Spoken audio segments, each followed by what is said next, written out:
listening to the Identity at the Center podcast. This is the show that talks about identity and access management and making sure you know who has access to what. Let's get started.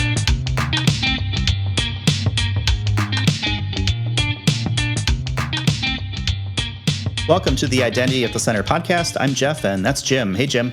Hey, Jeff. How are you? Oh, not so bad. Yourself? Good. I've been pondering the idea of chaos with regard to identity and access management. So first thing I did was I looked up the definition of chaos, which is a state of utter confusion or disorder.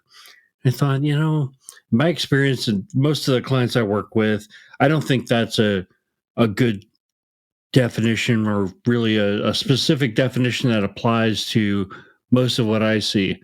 Then I looked at the physics definition of the word chaos, which was behavior so unpredictable as to appear random. And I thought about that one and I thought, that's really what manual processes are, right? Even if they are good manual processes, they always seem to spit out errors. They always seem to have unpredictable amount of time to, go through fulfillment. So I'm going to vote for the physics definition of chaos. It's interesting because we use that term so loosely, and yet the specific definition is very, very far to the extreme, I guess. Well, I think that's where most language takes it, right? It's, incredible, amazing, awesome, right? Those are just the average terms that we're using today to describe things. It's not just, it's good. It's like, what do you mean you're good? Aren't you awesome? It's like, no, I'm good, man. Like, what do you want from me? The superlatives of I am. The superlatives I am, yeah. Chaos and identity. I think that's a good topic. I think if you are in the identity space and you've spent any amount of time in it, I think sometimes it does feel like chaos. You might be running around like a chicken with your head cut off, chaos around audit time when all of a sudden internal or external auditors show up at your desk saying, hey, let's go over your Active Directory and let's take a look at your accounts and let's see what your password policies are set to. And here's our list of people who are terminated. Sure hope they don't exist in your AD. So I think the chaos, from an operations standpoint certainly can be there. I think about, my time in the operations side, and it's, Friday, let's call it like 3:15, 3:30, and you get that frantic call from somebody in the business. It's like, oh, we got someone starting on Monday. I forgot to submit the forms. What can you do to help me? Can we get accounts going? Sure, no problem. Let's take care of that stuff at the last minute. I think there's different definitions of chaos. I think if you're listening to this, you've probably experienced it, to some degree somewhere in the identity space for sure. Yeah, it kind of feels like chaos is also dependent on, who is the person or what is the perspective they have. That the end user, it could be chaos like, am I going to be able to log in today? Am I going to remember my password? For the C-level executive, they may not actually, they're putting their trust in the people that work for them that are putting together their systems and telling them that things are good, but they don't actually know. So in a sense, there's some chaos there. But, relative to using the superlatives, by the way, Jeff, your hair looks amazing today. Thank you. Okay. I don't know where that came from, but okay. The other thing I have to point out there from a chaos perspective is, of course, there's a Game of Thrones reference there. Chaos is a ladder. That was another one of Littlefinger's quotes. That was part of the movie or part of the series. So I had to get that in there. Jeff, I think if it wasn't for that series, you'd have nothing to say. Probably not. All right. Why don't we get past this extremely professional banter and get to the topic of chaos and identity? I think we're well suited for the conversation we're going to have today with the guest that we're going to bring on in here in a second, because he deals a lot with this type of stuff, especially in the area that of identity governance, as well as other things around ransomware, et cetera. So why don't I go ahead and introduce Mr. Nicholas Brown? He's the interim CEO at Hitachi ID Systems. Welcome to the show, Nick. Hey, Jeff. Hey, Jim. Thanks for having me. Great to be here. Look forward to our conversation about chaos, and maybe we should add fear to the mix as well, right? So fear is the mind killer since Dune just came out. I know you'd appreciate that, Jeff. So, Oh, absolutely. Look forward to the conversation. I just watched Dune over the weekend. I thought it was great. I thought it was interesting. The ending really wasn't an ending, so it's clear there's a part 2 to it. But I digress. All right, so let's pivot here and start talking identity. I think one of the things that we always like to do is when we have someone on the show for the first time is to really kind of understand their identity origin story. And, maybe kind of take a minute here to talk about yours, Nick. How did you get into the identity field? Is it something that you chose, or did it choose you? I think it's in some ways something that chose me, and maybe I chose it a long time ago as well. I think, I've worked at a few enterprise software companies, Siebel/Oracle and SAP. And when I was at Siebel, for me, that was, all about customer engagement and, service excellence and sales excellence, in that space.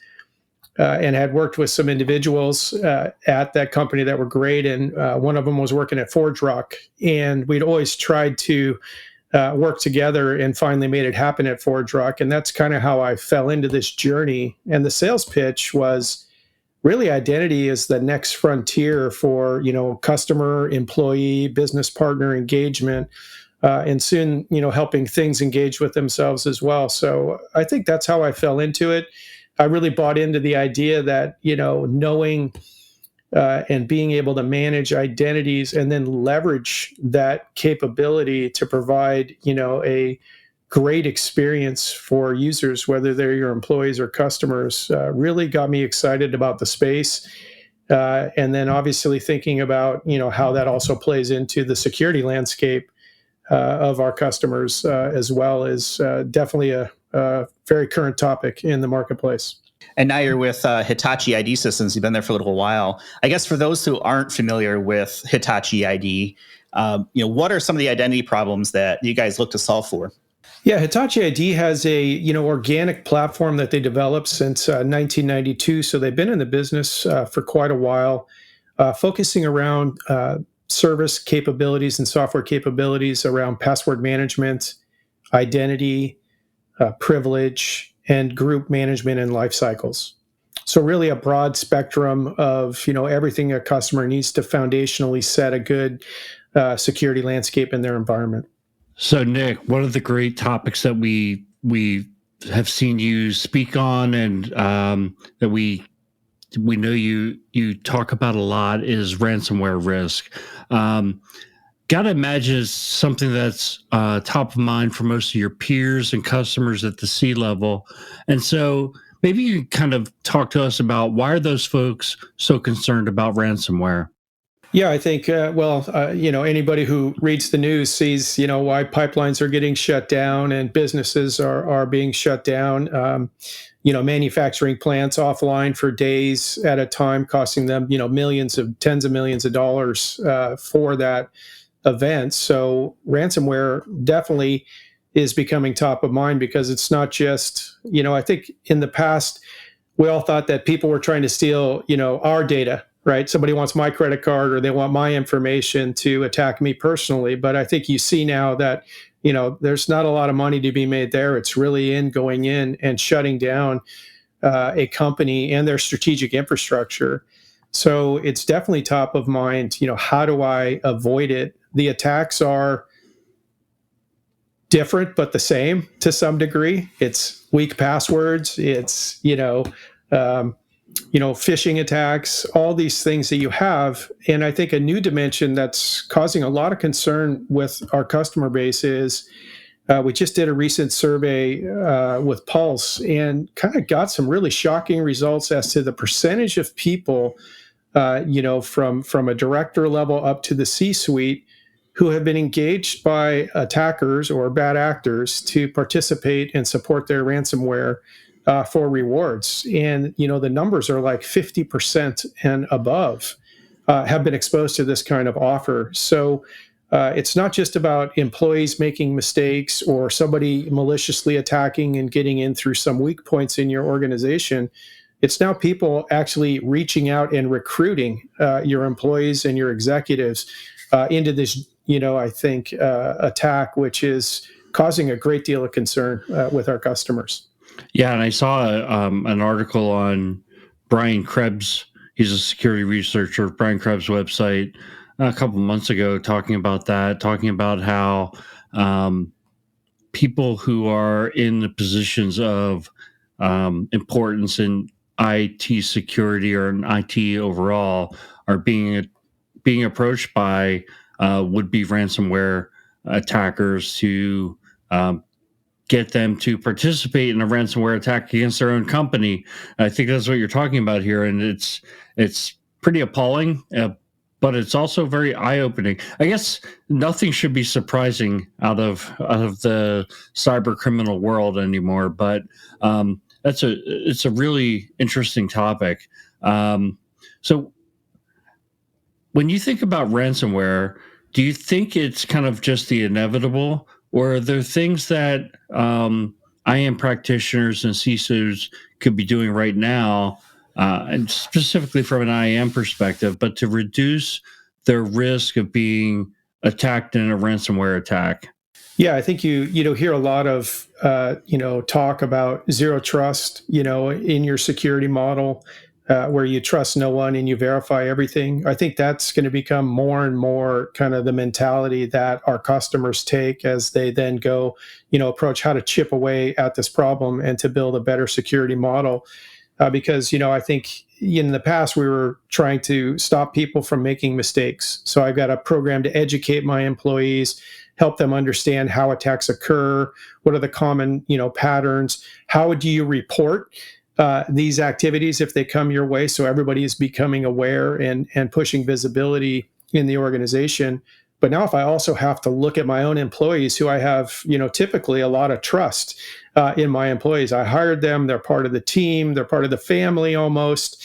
And now I have to be concerned about, pretty lucrative offers coming their way from, ransomware and hackers and bad actors. That's a real challenge for them. What we see, our customers doing, or what we see, people doing in the industry in this area is, trying to really get an understanding of, what is, the privileged accounts in their organization. To your point, these ransomware attacks are going after people who have very privileged accounts, because if I can get a hold of one of those accounts, right, that's an opportunity for me to then go be very malicious within the organization or move laterally to get deeper access within the company. So definitely looking at, how do I vault these credentials and passwords? How do I randomize them? How do I remove kind of the password problem from the users and make sure all of my accounts are kind of locked up in a secure vault with kind of complete randomization on top of that? I think people talk a lot about zero trust or least privilege, but maybe it's least password is another thing we need to be looking at. How do I get to where my users have to use the least number of passwords in the environment or their organization, and really make sure I'm deploying a great password management solution that helps my users use good hygiene? Because if you look out there, passwords are still a big problem in these attacks, right? 53% of people that you might go survey in an enterprise say they rely on their memory to, recall their passwords, which means their passwords are probably fairly simple, unless they're using a sophisticated phrase, approach.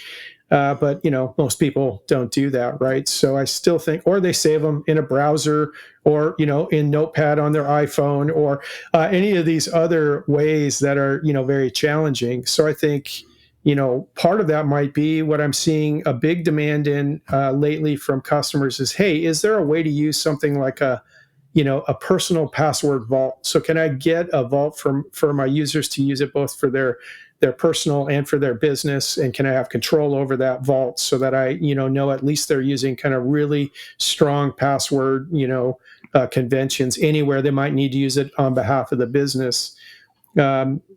Another area is, clearly driving, MFA and federations so that I can have a lot of ways to challenge a user to give me additional factors of authentication in the case where I'm seeing something that might be abnormal or suspicious, where I may want to shut those accounts down or challenge that user to make sure they are who they say they are, and I can secure that identity in that way. This is kind of, those topics. I guess we kind of started calling it chaos, and kind of those are all the things that feel kind of chaos to me, right? There's not a single answer or a single approach that people are taking, but they're trying to raise the bar in all of these areas, as they strive to protect their company. I think you brought up one very interesting topic there, which is the situation where, the person who is conducting an attack is actually using their own credential, right? It's a malicious intent from somebody who's trusted. And it's kind of, I think where you started out was kind of taking that zero trust model. But over time, I also have kind of believed that the IAM space is maturing from managing and ensuring that the right people have the right access to also include and having visibility to how the access is being used and ensuring that it's being used appropriately. I think you can get a good part of the way there through least privilege, zero-standing privilege, privilege access management, but I think there's still a role for having business intelligence or artificial intelligence, machine learning, and identifying abnormal behavior. There's a role for other information security tools like DLP to make it more difficult to exfiltrate data. I think all those things have a role. Specifically, I was working on a project for a client where they were looking to refresh their disaster recovery plans.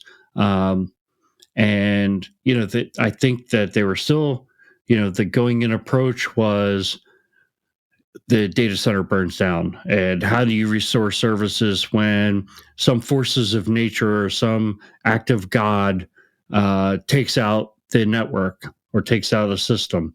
And I think the other reality that needs to be in disaster recovery plans is it's not an act of God. It's an act of human. It's an intentional act that somebody is going and attacking your systems. They're going after your Active Directory. They're deleting your backups. I think, that's the modern day disaster recovery. That, of course, you have to have incident response planning as well. But I think that's the other side of ransomware, is that it's a different ball game when it comes to recovering from a ransomware event. I think, I asked you the question, how could they be avoided? But I think in some extent, even if you're doing a great job of reducing that risk, you can never get the risk down to zero. And it's important to plan, what would I do if the ransomware did get in? If they took over my Active Directory, what would I do? How would I recover? Would I pay the ransom or would I not? Things like that. Yeah, I mean, I think, one thing I see in customers is how often do they test recovery, right? Do they wipe a system and then actually use those backups? How effective are they? How frequently do they need to do backups now? How do you do that in such a way that you don't kind of propagate the ransom or the issues into your backups as well? So I think, there's twofold. One is exercising that on a regular basis is not, I would say, a germane, kind of approach that people take in the market. So that's important. I think exercising your disaster recovery, not having a plan, but actually, it's like a fire drill. In your office building, you always get, here we go, got to walk down 7 flights of stairs, can't take the elevator, and then walk back up, right? But that fire drill, I think, doesn't happen in the data center as frequently as it should. So that's one thing that definitely needs to happen. And then I think to your point about machine learning and AI, I think there's kind of two approaches that our customers are excited to see. One is, how do you automate and kind of federate the ability for people to make good decisions and to, give them both, sort of automated AI where I make the decision on behalf of the employee, because I think we talked yesterday about, the cafeteria menu, and everybody should get access to that. So I don't want to make a request to anybody because I can't inundate users with all these requests, or they're just going to auto approve them all, right? Because it's just, here's another one. I want to give them the ones that are important, where I see anomalies or I see issues. Hey, I shut down this account because this user, for some reason, downloaded 5,000 documents, and that's pretty, abnormal. So we've locked that account and frozen it. Now, what do you want to do to either recover it and say, oh, that's okay, he's working on a special project, or she's working on a special project, so I can get in there. But now I'm only getting asked for ones that are strategic, are important, so they get my attention. And you want that to be for every user in the company, because you're educating them to make good decisions. And now you're giving them events or requests for access, or you're highlighting events in a dashboard and saying, this looks strange. Something's happening on this node or on this server that doesn't look normal. It could be, a bug or a memory leak or something, kind of normal, or it could be an attack. So how do I shut that down, isolate it, and then go discover what it is? I think these are things that customers are looking for to understand what's happening within their environment. I think the other thing we need to marry up is everything we know from the market, the attacks that are coming in, need to get fed into an analytic database or an analytic machine learning solution that then says, oh, this new threat, this new attack that's being kind of, propagated in the world, I can now look at your system and give you an analysis about, do you have any underlying risks that would allow this new attack to come in and take over your environment? I think that collection of data is something that's been missing for a long time, because I see a lot of investments in, IGA technology, PAM technology, and then the logs go into a SIM somewhere that no one ever looks at. So what's the point of collecting that data? And I think this is where it can be challenging. Speaking from an operations background is, you're trying to find the needle in the haystack here. If you've got tools like behavior analysis that are tuned appropriately, which I think is important, because you don't want to do is inundate with too many false positives either, is that can be something that can help, detect these things before they become an issue. I want to go back to one thing that we were talking about kind of earlier on, and this was around, the insider threat when it comes to attacks and ransomware and things like that, and people being approached to say, hey, Nick, maybe maybe your password falls off the back of your truck next time, and I just happen to pick it up and walk in, and at least we're all human, and I'm going to take a pessimistic view on it, but everybody has a number. What is the number that, as a CISO, as I think about it from like a CISO perspective, what is the number that I think it would take an employee to give away their account, whatever it may be, right? And I think this is something that I don't know how you defend against that, right? Is you could have a disgruntled person who'll do it for free, or you can have someone who is considered trusted, but a nation state actor comes in. I'll just think extreme use case here. It says, hey, here's $1 billion in Bitcoin. Let us have at it. And I just don't know how you detect against that stuff without having some of these things like behavior analytics to help with it.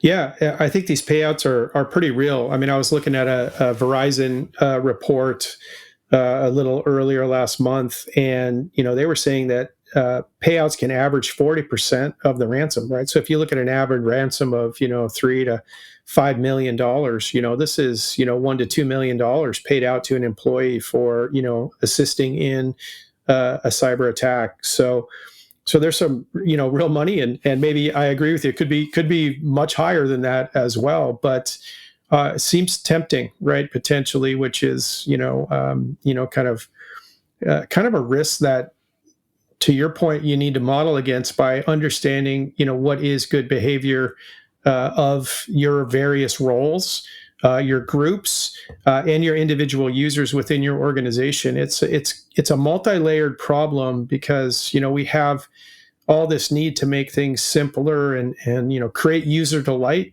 by having a great security posture that gives you a frictionless experience as an employee or as a business partner, getting access to what you need so you can get your job done. Because if we're If we're on the other side of that, stopping access, then we're slowing down the business as security professionals.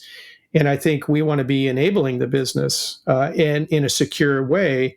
But obviously, if we give too much access, then we're putting the company at that other risk. So we need kind of good ways to understand how we're generating good separation of duty, good, well-defined roles in an organization that have the right responsibilities and get assigned to the right, people, and then monitoring the behavior of those people to look for things that are suspicious, and being quick to lock those down, and also quick to push them to authorities to make a determination of whether actually something bad was happening, right? Because in not all cases are bad things happening, but it seems anomalous to me in my engine that's tracking behavioral patterns. So I'm going to want to take the more secure approach and shut that down, and then kind of get some people involved who have the right kind of authority and visibility to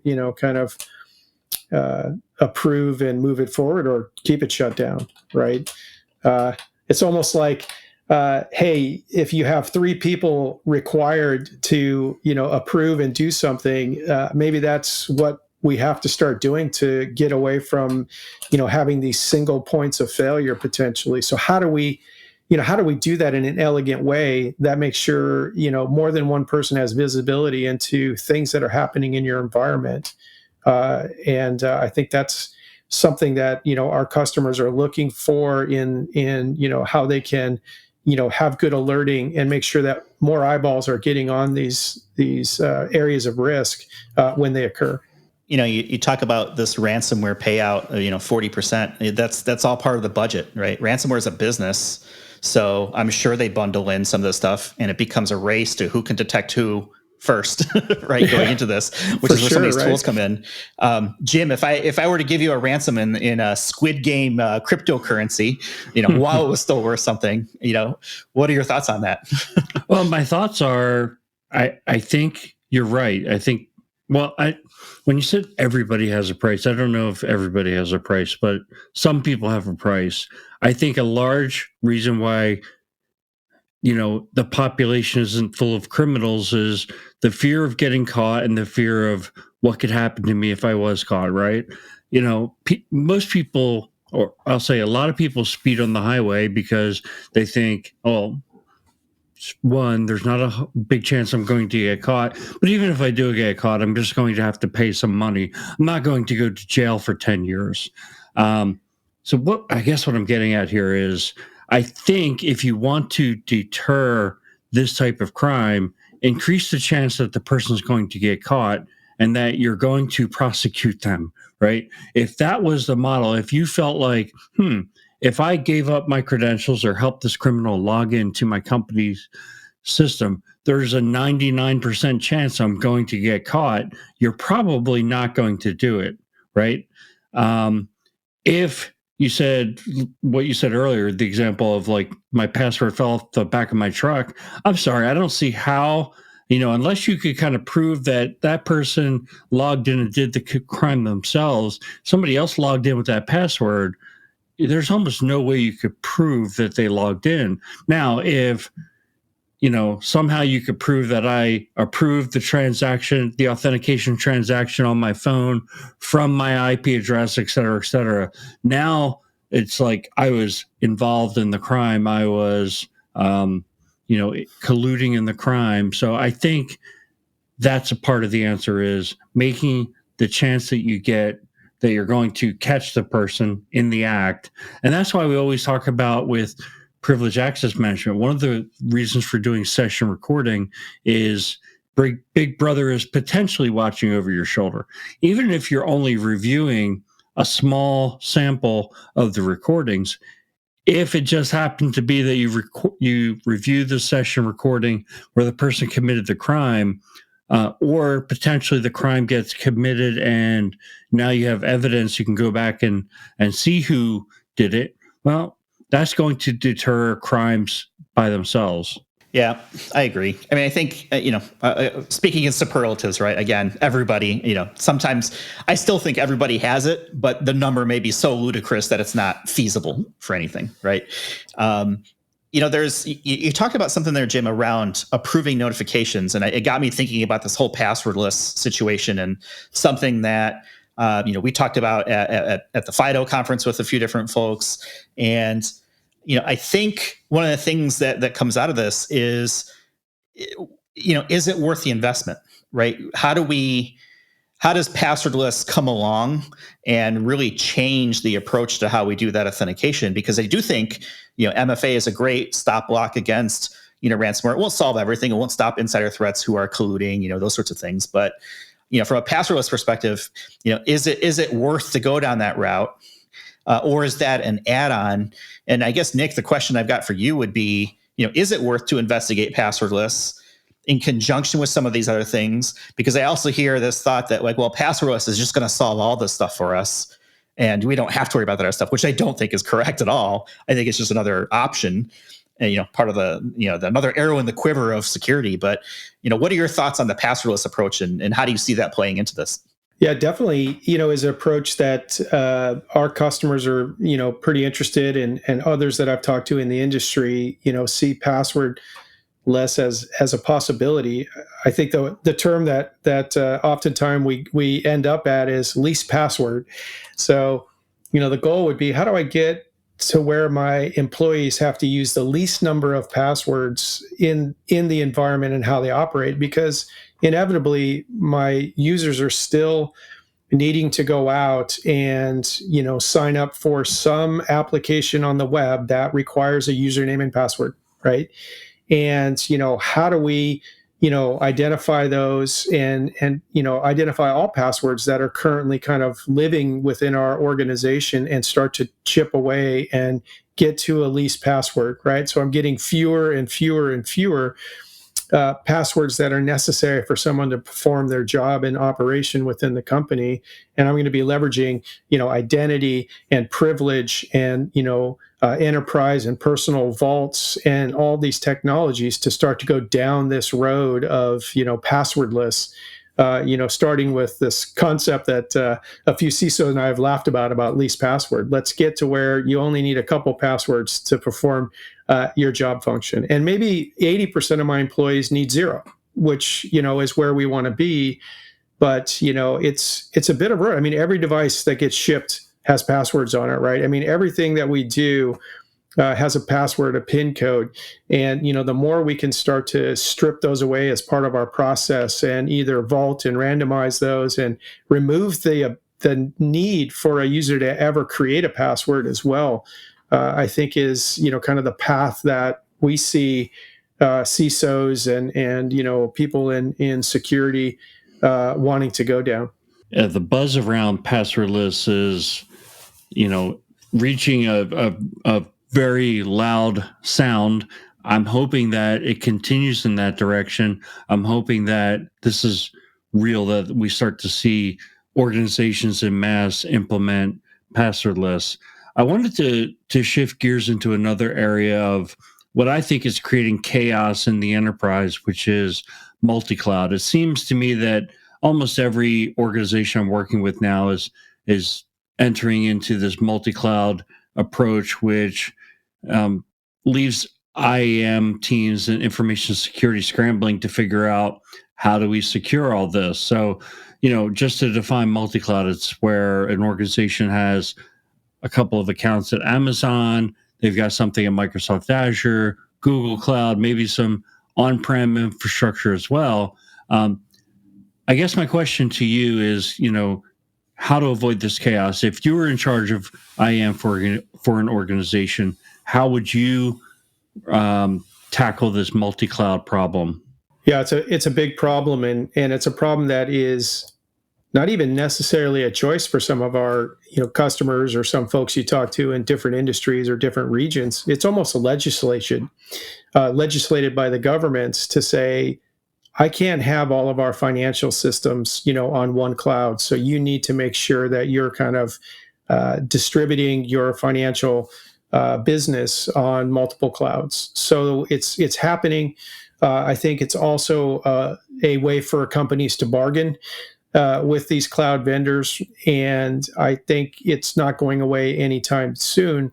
But I would basically treat this like any of my other infrastructure, and use good security policies, use my privilege, use identity, and leverage the security posture that Amazon, Google, or Microsoft are taking, but make sure that we are putting in place higher levels of security there, because it can be such a wild west in these cloud environments, especially if you have DevOps teams in there building products.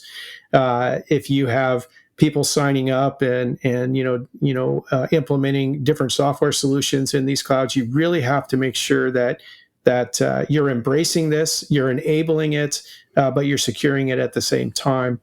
And so, it is possible, I think and believe, to harmonize your security posture across these, but it also means that you need vendors out there in the space that are bringing products that think about all 3 or 4 of the clouds that might be in use, and have a solution that's going to allow you to kind of use the same, methodology and technology and usability or UI to enable the same security policies across these different clouds. So it's just, I think, a little extra work, takes some time to think it through, but it's definitely something that we see our customers executing, especially in financial services, where there is definitely a multi-cloud environment there. Right. Yeah, that approach makes a lot of sense, to try to leverage what you have in place, look for your gaps, and work with your vendor. Like you said, if you have technology vendors who are thinking about these same problems, understand what how they might be able to help you fill those gaps. So I had another question around cloud, and I think it's great having a CEO of a software company here to talk about this, because I'm thinking of a lot of the clients I'm working with who are taking a cloud first approach.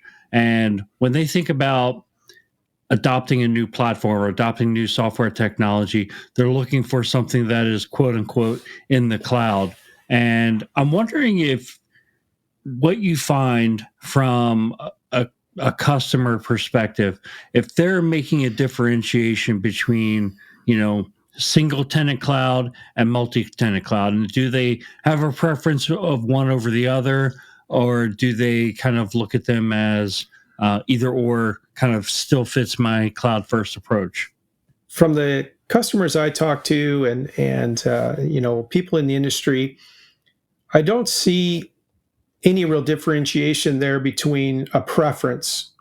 I think what customers are looking for is a solution that fits their needs, that helps them move forward on their, let's say it's their maturity model for security. Are they moving in the right direction? Is this going to help them attain the level of maturity they want to have, so they feel like, hey, they're very secure? And whether it's multi-tenant or single tenant solutions, I think typically what you would see in those different models is maybe typically the multi-tenant solutions are less rich in functionality, and the single tenants are maybe something that was more legacy that's been moved to the cloud but has a journey to go to become multi-tenant. So you might have richer functionality, but I think really what it comes down to is what functionality are you supplying in your cloud, whether it's multi-tenant or single tenant, is I think what really drives the decision by a CISO or by somebody, a director of IT security in the company. The second factor that you might, find in there is, ease of use and adoption, because that means a lot, right? So you got to have a solution that, and a lot of the cloud first solutions, as are very easy to use, right? They are very modern in their UI approach and how they, attack the user community to, drive adoption. And, high adoption is very important to anybody in this space, because without adoption, you have risk that's left on the table. So there's some factors to weigh there. Maybe I'm not giving you a perfect answer, but I think there's room in the market for both multi-tenant and single-tenant solutions, and I really think it comes down to how can I adopt a solution that has the functionality I need and will get the user acceptance that I have to have in order to be successful within my company. Well, I think the approach too is also what's the outcome you want to get out of it too, right? At the end of the day, if you're doing an investment in IGA, do you really care whether it's on-prem, cloud, hosted, multi-tenant, et cetera? You might care from like an architecture standpoint, so maybe that does drive you towards the cloud. Yeah. But at the end of the day, it's still, I'm provisioning accounts, I'm deprovisioning accounts, I'm handling access reviews, certifications, things like that.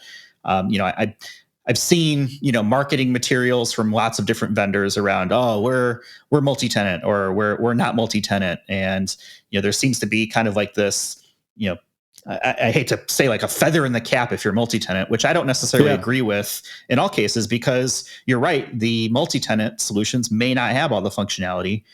My question, or, if I'm looking at these products, whether it's single tenant or multi-tenant, is how is the product supported?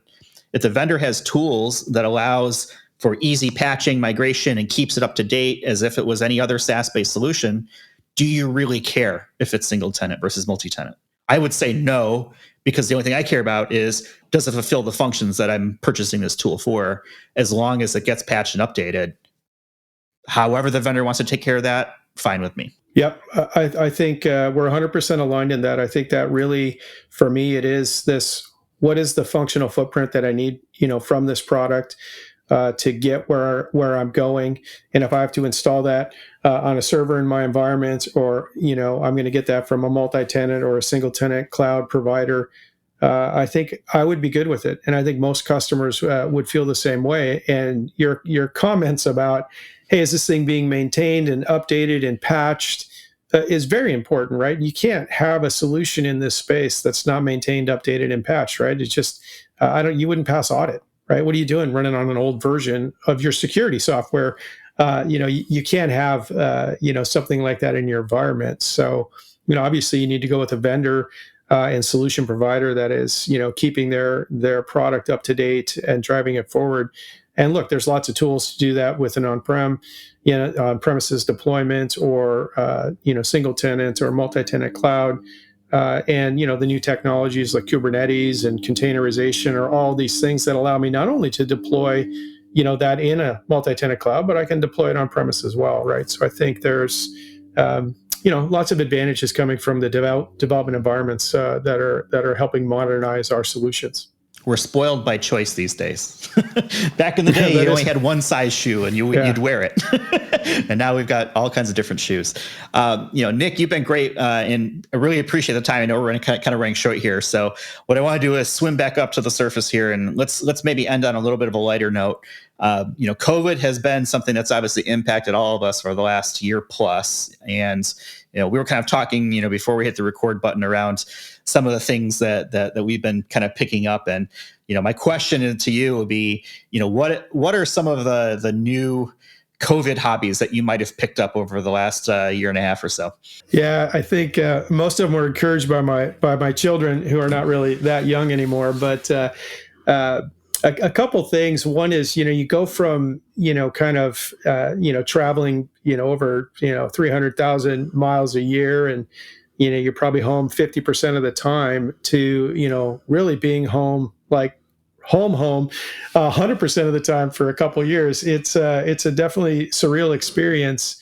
But you got to have some hobbies, and you have some time for some hobbies. So a couple that I picked up, one was, bread making. So I make a lot of sourdough bread, rye breads. I get a lot of orders from all my friends and family for this hobby of mine. So that's quite interesting hobby that happens there. And some of my friends actually send me supplies or materials, like, well, here's a mill, a stone mill that'll grind the flat. You can get whole kernel, and they ship stuff they want to have me try in the bread. So it's been entertaining hobby, certainly delightful experience there. And then my daughter really forced me into getting into bees. So both honeybees and mason bees. So I have been raising bees for the last couple years now during COVID, or a year and a half during COVID, and have a couple hives in the backyard, and they're quite entertaining to look at. It reminds me of our first conversation about chaos and anomalies, and in this beehive. It looks like there's a lot of chaos, but it's really not, right? It's just really well orchestrated behavior, through signaling. So it reminds me a lot of things we need to do better, at looking at patterns and understanding what's happening in our environments. So, but definitely therapeutic to sit there and watch bees. Get stung occasionally too. So, but anyways, it's been interesting. Something I never would have suspected I would ever do. So do you actually collect honey and things like that, or is it more just ecological and kind of giving them a sanctuary? Yeah, it's both ecological and giving a sanctuary, and then I collect a little honey. So it was, it's my first kind of year of harvest this year, and I managed to get a good bit of honey out of the bees. So it's fun, the whole process, right? And yeah, everybody kind of gets into it, wants to try the honey and try the bread. So it's been, it's kind of wholesome, good for the environment, I think. Yeah, good for nature. So to try to be supportive there, plant some trees and see where it goes. That's pretty cool. I don't think we've talked with a beekeeper on the show yet, so you'll be our first. Jim, how about yourself? Yeah, I think that. Well, just one last thought on what you're bringing up there in terms of it having an ecological benefit is one thing I've heard is that bees are almost like an endangered species, right? They've kind of really taken a hit from some of the other similar type of, I don't know if bees are technically an insect, but different types of wasps and hornets and things attack bees. So, I guess we probably need more people to do what you're doing, Nick. Yeah, it's true. I think there's a variety of diseases and mites and definitely hornets. Everybody gets afraid of that big orange hornet here in Washington that comes over from, I think, Asia. It's pretty brutal if it gets in a hive, but I haven't really seen any evidence of that. But yeah, I think definitely and it's not only honeybees, but all other sorts of pollinators that, are disappearing because of, pesticides and other environmental factors. So I think it's good to, spread the hobby around. I've run into some companies here in the Seattle area that they basically rent like different, bee setups so that you can put it on your house, let them pollinate, and then they come collect them and get ready for next year's propagation. So it's that's around the mason bees, which are fascinating little creatures. That's bees as a service. Yeah, bees as a service, right? Yeah. You got a multi-tenant hive. Yeah. Multi-tenant hive. There you go. Yeah, I think what you're referring to is that murder hornet, right? Because that came out around the same time that COVID hit, and I was like, oh, do we need one more thing? So as far as me, I've really sat here listening to Nick talk about his new hobbies. And I'm like, man, I don't know if I picked up any new hobbies, but I've had more time to do the hobbies that I already had. And one of those is riding my motorcycle. I've gotten to put a lot more miles on it to the point that I actually had to go and buy new tires a few months ago. So that was kind of cool. Yeah. And, spending more time with my kids. I mean, we're kind of a baseball family, so getting out on the baseball field, there's no better way to waste some time than doing that for me. How about you, Jeff? Yeah, I feel bad because nothing. I wish I'd picked up something new, but no, it's still pretty much the same old. It's work. It's being a tech geek. Playing video games. I'm an old man child, I guess, at this point. I guess working on a podcast, right? We've certainly taken it up kind of a notch this last year or so with some of the stuff that we've worked on through here together. So I guess that counts. I wish I had a more thoughtful and... No, I would also say you upped your game in terms of ordering like food and stuff online. I mean, like I don't know many people who know how to do as many things online as you do. Oh, I don't know if I'm special, but I am a huge fan of as a service. So yeah, anything, time is a commodity that you can't get back. So if there's something where I feel like the 100%. investment is to, cut grass, clean house, garden, do whatever, and it's not something that you're good at or want to invest the time in, then yeah, take it, use the services that are out there. I contribute to our local economy. What can I say? All right. Well, I think that was a really interesting conversation. And I thank you so much, Nick, for joining us. Before we wrap things up for this week, are there any final thoughts that you kind of want to put out there to the listening audience as to what should they be thinking about when it comes to, whether it's mitigating ransomware or improving the user experience or tackling, the multi-cloud challenge that a lot of organizations are starting to face?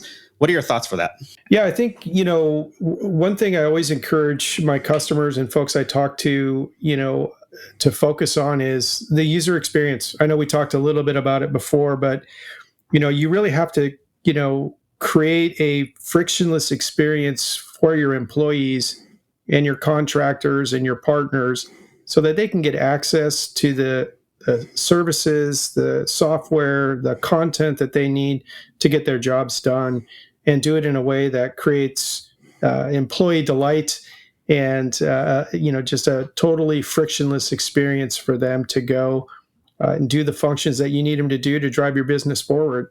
So while we want to be incredibly secure, we also have to think that you can't force users to go down a different path because you're presenting them with a poor experience. So get them onboarded.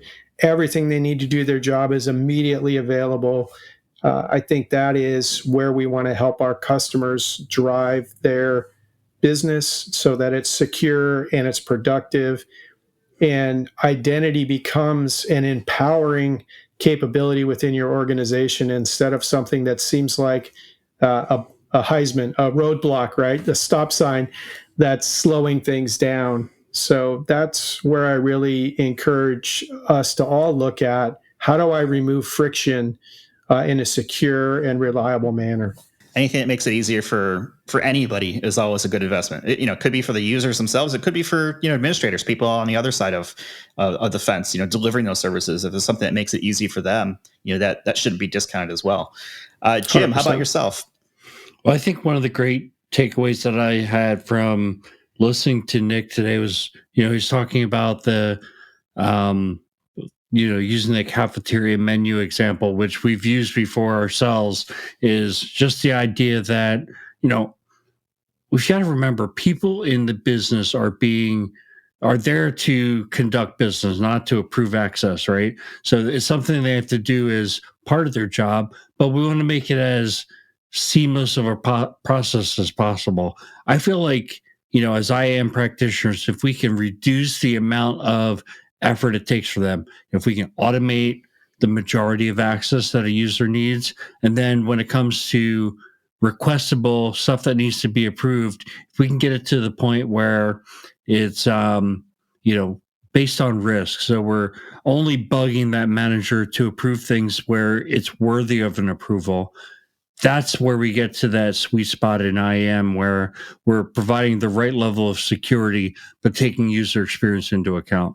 All right. So with that, we're going to go ahead and wrap it up for this week. Nick, thank you so much for joining us. We'll have links in our show notes where you can connect with Nick on LinkedIn. You can also learn more about Hitachi ID Systems. They're at HITACHI-ID.com, Hitachi-ID.com. So I encourage you guys to check that out. And you can always connect with Jim and I on LinkedIn as well. So we'll have links to that. Always happy to hear from listeners and take feedback, whether it's good or bad, and ideas for future shows, all that good stuff. You can find us on the web also at identityattthecenter.com and at Twitter at IDAC Podcast. So with that, we'll go ahead and leave it. Thanks to you all for listening, and we'll talk with everyone in the next one. Thanks, Jeff. Thanks, Jim. Thanks for listening to the Identity at the Center podcast. If you like what you heard, don't forget to subscribe and visit us on the web at identityattthecenter.com.